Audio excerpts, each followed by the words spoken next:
Yo, what's up? Dito ba lang, no?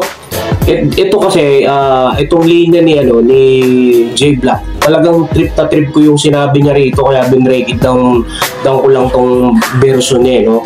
Ang ganda ng banat niya rito laban kay Beatroom. Pero play. Kung bago o basta, talagang lahat papatulan niya.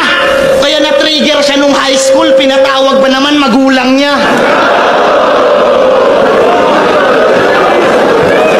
At yan ang dahilan kung ba't sa rally siya sumusugod. Tunay na anak ng lansangan, sa kalsada kasi siya napulot. At doon siya humuhugot sa kakulangan sa pamilya niyang pinagdaanan. Nakikibaka para sa inang bayan tong batang may inang hindi siya pinaglaban. Ito puro tungkol sa nanay, no? Kasi parang ampun lang daw to si Beatroom, no? Ang galing ng mga construct inang bayan na napulot sa kali. Talaga ng mga puro nanay, about sa nanay. Kasi ito kasi, si Beatroom kasi, ang mga banat niya diba yung wala daw siyang pakialam sa mga walang street sa kali, street sa katawan, no? Yung parang ganun yung pinapamukha niya na hindi ka lumaki sa street, hindi ka nire-respetuhin. So play pa natin. Kaya yung galit at poot hanggang ngayon ay baon niya. Kasi may mga tumandang patapon ang buhay. Siya, kakabuhay pa lang, tinapon na. Wala kaming respeto sa mga rapper na walang kalye sa katawan.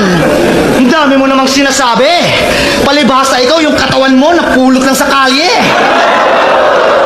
Biktima lang din naman siya, na mas gugustuhin pa sanang pinahid na lang sa kumot at naging man siya. Kasalanan to ng irresponsable niyang ama't ina, kaya ang masasabi ko, baka nanonood sila, putang ina yung dalawa! Lumaki siyang bastos! Sa battle nila ni Deo, isang round niyang pinanindigan na wala daw talagang Diyos.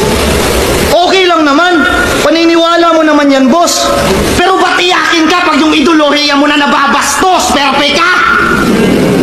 Uso lang si Malupito na yon, kaya naaastigan sila sa kakupalan mo.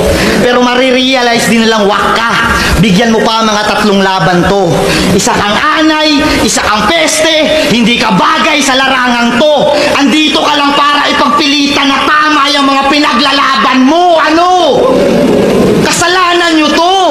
Tingnan nyo anong nangyari. Wala nang respeto sa patay, relihiyon, pati babae. Gwapo daw si pare. Yan ang laging sinasabi. Di niya alam na yung kaya ibalanse, yung physical, mental, spiritual at financial ang tunay na poging lalaki. Ano? Ang sakit yan, pinamukha sa'yo na ang tunay na yung hindi basihan ng kapugian, ang basihan ng kapugian, yung kaya mo buhayin yung pamilya mo, lalo na kumikita ka ng maganda, diba? Kumbaga, kaso pinamumukha dito ni J Black na kasalanan ng magulang niya kung bakit naging bastos. Kasi wala na daw nire-respeto ang babae, magulang at Diyos. Galing ni J Black dito, kaya parang kaya kaya nireview ko, grabe. Iba yung banat na rito. Talagang ipinamukha niya na taong kali ka lang. Diba? Play pa natin.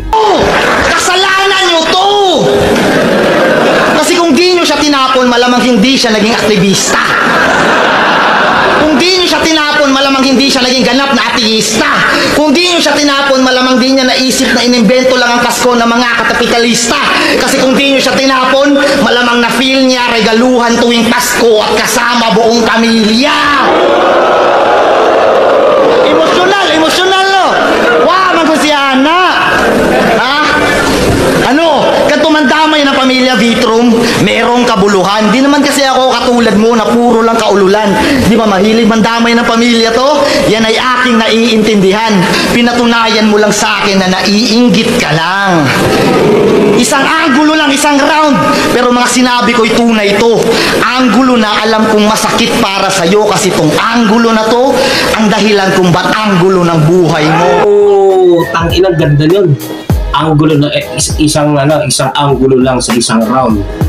Ito ang dahilan kung bakit anggulo ng buhay mo. Puking ina, talagang nakafocus lang siya sa pamilya, sa nanay, pati sa buhay niya. Grabe yung lines na yun, gustong-gusto ko yun, kaya nireview ko to.